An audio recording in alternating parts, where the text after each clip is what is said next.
જામનગર ગ્રામ્યના ધારાસભ્ય રહી ચૂકેલા ભાઈ શ્રી વલ્લભભાઈ ધાવરિયા આજે અમારા પ્રદીપસિંહજી, ભાઈ શ્રી હકુભા, ભાઈ શ્રી ભરતભાઈ, જયંતિભાઈ, અમિતભાઈ ચૌધરી વગેરેની વિશેષ ઉપસ્થિતિમાં ભારતીય જનતા પાર્ટીમાં જોડાણા છે. ધારાસભ્ય પદેથી રાજીનામું આપ્યું છે કોંગ્રેસના. હું સહજ ભારતીય જનતા પાર્ટીમાં એમનું સ્વાગત કરું છું. સથવારા સમાજનું ખૂબ મોટું નેતા અને નામ એ વલ્લભભાઈ ધાવરિયા રહ્યા છે. સૌરાષ્ટ્રમાં સથવારા સમાજ ખૂબ મોટી સંખ્યામાં છે.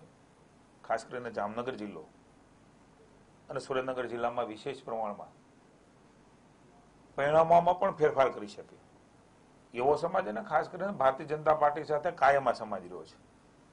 એટલે એક એવા મોટા નેતા જેને ભારતીય જનતા પાર્ટીમાં સામેલ કરતા મને આનંદ થાય છે, એમને આવકારું છું.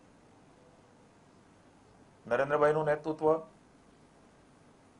દેશ અને રાજ્યની જનતાનો અવાજ, અમિતભાઈનું સંગઠનાત્મક માર્ગદર્શન, વિજયભાઈ અને નીતિનભાઈના નેતૃત્વની રાજ્યની સરકાર જે પ્રકારે વિકાસની દિશા જનજન સુધી પહોંચવાના પ્રયાસો સફળતાપૂર્વક કર્યા છે, ત્યારે 2019નું લોકશાહીનું સૌથી મોટું પર્વ ઉત્સવ આવી રહ્યો છે, ત્યારે રાજ્યની જનતા પણ ઉત્સવ મનાવે છે. કોંગ્રેસના અનેક ધારાસભ્યો, હાલાકે વલ્લભભાઈ તો ભારતીય જનતા પાર્ટીમાં અનેક જવાબદારીઓ સંગઠન અને પ્રતિનિધિ તરીકે નિભાવી ચૂક્યા છે, પણ કોઈ ધારાસભ્ય પદ છોડીને ભારતીય જનતા પાર્ટીમાં આવે છે. જેમણે જેને આપ્યું છે એને પાછું આપીને આવે છે. મોરલી રીતે એમને અધિકાર છે, કારણ કે જે પાર્ટીમાંથી પ્રતિનિધિ બન્યા એ પાર્ટીમાંથી છૂટા થઈને આવે છે. ત્યારે વલ્લભભાઈએ તો જે જાહેરાત કરી છે, મને એવું લાગે છે કે નવો ઇતિહાસ. કોઈ પ્રતિનિધિ હોય, ધારાસભ્ય હોય, 1 વર્ષથી હોય અને પોતે એમ કે આવનારી વિધાનસભા કે લોકસભા એ લડવાના નથી અને ભારતીય જનતા પાર્ટીમાં કોંગ્રેસમાંથી રાજીનામું આપીને આવે છે. મને એવું લાગે છે કે એમની આ ઊંચાઈને હું વધાવું છું, અભિનંદન આપું છું. સમગ્ર સૌરાષ્ટ્ર હોય, ઉત્તર ગુજરાત હોય, દક્ષિણ ગુજરાત હોય કે મધ્ય ગુજરાત હોય, નરેન્દ્રભાઈના નેતૃત્વની અંદર પુનઃ એકવાર આપણા ગુજરાતી એવા નરેન્દ્રભાઈ, આપણા ગુજરાતી એવા અમિતભાઈના નેતૃત્વની અંદર આ રાજ્યમાં 26માંથી 26 સીટો જીતાય, જનતાની સેવા થાય. આ ભાવ સાથે ભાઈ વલ્લભભાઈ ભારતીય જનતા પાર્ટીમાં જોડાણા છે, ત્યારે એમનું પુનઃ એકવાર સ્વાગત કરું છું. અને મને પાકો ભરોસો છે કે ભારતીય જનતા પાર્ટીની શક્તિમાં ઉમેરો. ત્યાંના અમારા મંત્રી શ્રી હકુભા પણ હાજર છે. ભારતીય જનતા પાર્ટીમાં શક્તિમાં ઉમેરો થયો છે અને આવનારા દિવસોમાં ચૂંટણી થકી જનતાની સેવા. હું રાજ્યની જનતાને પણ વિનંતી કરું છું કે ખૂબ મોટો ઉત્સવ છે. આ ઉત્સવને માણીએ, આનંદથી માણીએ અને આ ઉત્સવમાં ભાગ લઈએ, ભાગ લેવડાવીએ. અને સૌથી પવિત્ર ફરજ એ મતની છે. ત્યારે જ્યારે આપણે હક માગતા હોઈએ છીએ ત્યારે આપણી ફરજ પણ લોકશાહીમાં મત આપવાની છે. ત્યારે નરેન્દ્રભાઈના નેતૃત્વમાં ભારતીય જનતા પાર્ટીના કમળ ઉપર આપણે બધા મતદાન કરીને આ દેશની લોકશાહીનું સાચું જતન કરીએ. જીતુભાઈ, હાર્દિક પટેલે જ્યારે જામનગર બેઠકની જાહેરાત કરી કે એની ઉપરથી ચૂંટણી લડશે, ત્યારબાદ ભાજપે જામનગર બેઠક ઉપર કોણ હાર્દિક પટેલ? કોંગ્રેસની અંદર હવે જોડાવાના છે પાર્ટી અનામતનો ચહેરો છે. મને એવું લાગે છે કે ભારતીય જનતા પાર્ટી એના બળબૂતા ઉપર છે. આવા તો અનેક લોકો ભારતીય જનતા પાર્ટી સામે આવ્યા અને ગયા. કોંગ્રેસના પ્યાદા તરીકે જ હંમેશા કામ કર્યું છે. ચૂંટણીમાં કોંગ્રેસના પૈસા લઈને સભાઓ કરી છે. હું તો ઈચ્છું છું કે કોઈ વ્યક્તિ સમાજને ગેરમાર્ગે દોરીને કોઈ પાર્ટીમાં જોડાતા હોય જેનો અસલી ચહેરો છે.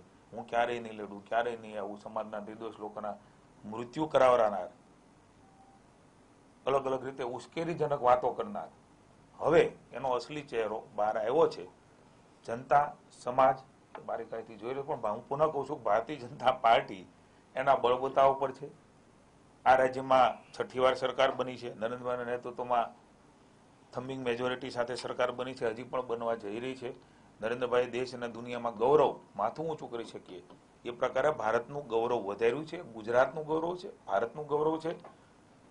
કોંગ્રેસને વાતો કરવાની, આવા લોકોને લોકશાહીમાં ગમે ને ગમે ત્યાં જવું હોય ત્યાં જઈ શકે છે, એ બધા અબાધિત અધિકાર છે.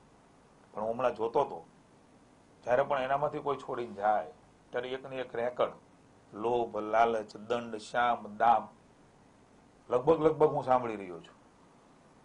અરે ભાઈ, એવું બધું હોય તો તમને કોણ ફરિયાદ કરવાની ના પડે છે? આ વલ્લભભાઈ મારી બાજુમાં બેઠા છે, મને કહેતા હતા કે સાબિત નહીં કરે તો હું ફરિયાદ કરીશ. આ પ્રકારની વાતો પોતાના લોકોને સાચવી નહીં શકે એવી કોંગ્રેસ આ પ્રકારની વાતો કરી અને શું સૂચવા માંગે છે? હું તો કોંગ્રેસના લોકોને તમારા માધ્યમથી ગુજરાતની જનતાને કહેવા માંગુ છું કે તમે નબળા છો એ સ્વીકારી લો, ભારતીય જનતા પાર્ટી સબળી છે એ સ્વીકારી લો. તમે નેતૃત્વ કરો છો, અમે પણ વિરોધ પક્ષમાં હતા, તમે સત્તા લાલ લગાટ ચલાવી છે. આજે વાત કરો છો ત્યારે આખી રાજપા બનાવીને સપોર્ટ તમે આપ્યો છે. મારે કેવું છે આજે આપ સૌને, ભારતીય જનતા પાર્ટીના 5 ધારાસભ્યો 2007માં કોંગ્રેસના સિમ્બોલ ઉપર કોણે લડાવ્યા હતા, કોણે રાજીનામા અપાવ્યા હતા, કોણે હેલિકોપ્ટર આપીને સભાઓ કરાવતા હતા? મહેરબાની કરીને જનતાને ગેરમાર્ગે દોરવાનો પ્રયાસ ન કરો. આ રાજ્યની અંદર તમારા પાપ પીડ્યા છે. કેટલી વાર સરકારો ઉથલાવાના પ્રયાસો, ઉથલાવી ચૂકેલા લોકો, એ લોકશાહીની વાતો કરો છો. અમે પવિત્ર રીતે જેમને આવવું હોય, મેં અગાઉ પણ કહ્યું છે, રાજીનામું ધારાસભ્ય તરીકે આપીને આવે છે. પુનઃ એકવાર જનતાની વચ્ચે જઈને જેને લડવું છે, વલ્લભભાઈ નથી લડવાના, એ લડીને જીતવાના છે, જનતાનો વિશ્વાસ જીતવાના છે, એટલે હકુભા છે. તો જનતાએ મત આપ્યો છે, ભાજપના પ્રતિક ઉપર મત આપ્યો છે, મોહર મારી છે. પેલા જ્યાં પણ હોય જનતા પણ સહી કરી દેતી હોય ત્યારે મને એમ છે લોકશાહીમાં સૌથી અગત્યનું એ જનતા જયારે ચૂંટીને પ્રતિનિધિ બનાવીને મોકલતા હોય છે ત્યારે એ હોય છે. એટલે કોંગ્રેસને કઈ રહ્યું નથી, હવામાં હવા ત્યાં મારે છે. મને એવું લાગે છે કે સમગ્ર નેતૃત્વ 2017 પછી નવું આવેલું નેતૃત્વ અને પૂર્વ નેતૃત્વ જે નરેન્દ્રભાઈથી માંડી, કેશુભાઈથી માંડી, આનંદીબેનથી માંડી ક્યારેય આ રાજ્યમાં કશું જીતી શકી નથી. 2017 પછી આવેલી તમામ ચૂંટણીઓ કોંગ્રેસ હારી છે, જનતાએ હરાવી છે. જિલ્લા પંચાયતો તૂટી છે, નગરપાલિકાઓ તૂટી છે. પાપ તમારું છે અને રાજ્યની જનતાને હવે ચિંતા તો મને એવું લાગે છે કે સાતવજી ભાજપની કરે છે. અરે ભાઈ, તો તમારે સારું ભાજપની ચિંતા. તમે એમ કહેતા હો કે ભારતીય જનતા પાર્ટીમાં હવે આમ છે, ભાજપના કાર્યકર્તાઓ ચિંતા કરે છે. હવે એમને શું કરવું? તમારે એમની ચિંતા કરવાની જરૂર નથી.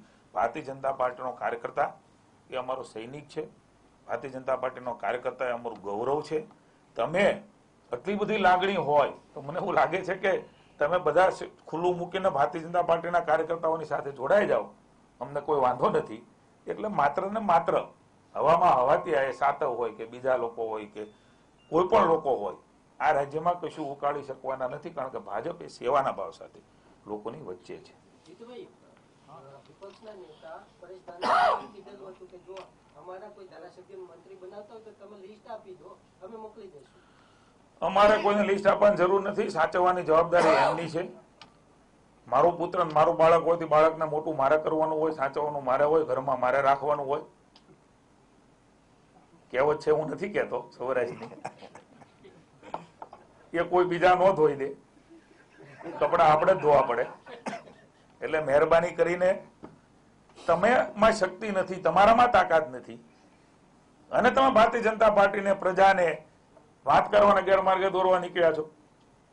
તમને કોણ? તમે નેતૃત્વ વિહીન છે, તમારામાં શક્તિ નથી, તમારામાં હવે કોઈ જવાન નથી, કોઈ છે નહીં. નિવેદનો અપાવરાવા કરે છે. તો આ વલ્લભભાઈ આવ્યા, કોઈ નહોતું તો કેવી રીતે આવ્યા? 3 દી પહેલા મેં જોયું હતું કે હવે બધું આમ છે ને કાંઈ, તો પછી તો છૂટું મૂકી દો ને ભાઈ. વલ્લભભાઈને મનાવવા કેમ સવારથી નીકળ્યા છે? હું પૂછવા માંગુ છું આપના માધ્યમથી, વિપક્ષના નેતાને, પ્રમુખને, સાતોને.